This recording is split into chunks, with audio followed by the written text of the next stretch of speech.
Number 5, what happened in heaven as a consequence of Lucifer's rebellion? The Bible tells us in Revelation chapter 12, verse 7 through 9, there was a war in heaven.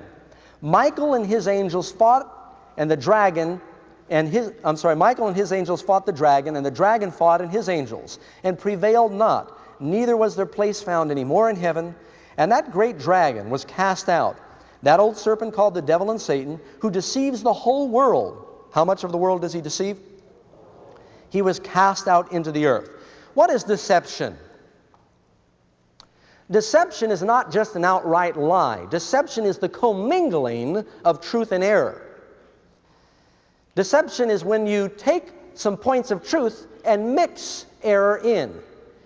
Now, you know, there's a lot of religious people in the world today, and I think everybody here agrees that not everyone that says they believe in the Bible and Jesus is going to heaven.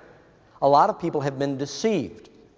We saw a little while back how some false Christs like Jim Jones and David Koresh had scores of people killed with them because they were deceived. They were reading the Bible claiming to be Christians. A girl came to one of our Revelation seminars in California. We had it in Santa Rosa. You know, Jim Jones started in Redwood Valley, just north of Santa Rosa. She was in Guyana. She left just before they all killed themselves. She said when she first started working with Jim Jones, he was reading from the Bible. By the time they got to Guyana, they had the Bible in the outhouse, and you can only imagine what it was used for. Started out very pious and religious. And that's how the devil catches people. He uses good bait.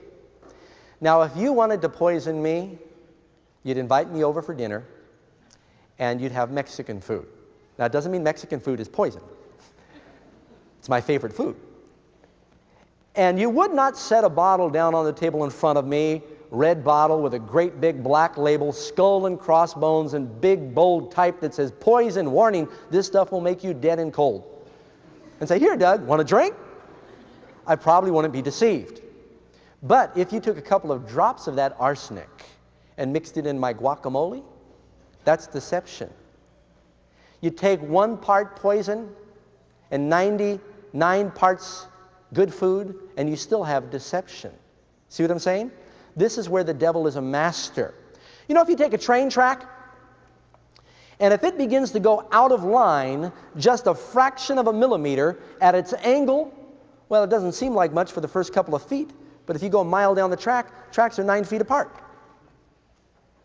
And the devil knows if he can get us offline just a little bit, as we follow these mixed up principles to their conclusion, we're way off base. That's what happens with some of these false religions. Number 6, where is Satan's present headquarters? How does he feel about people?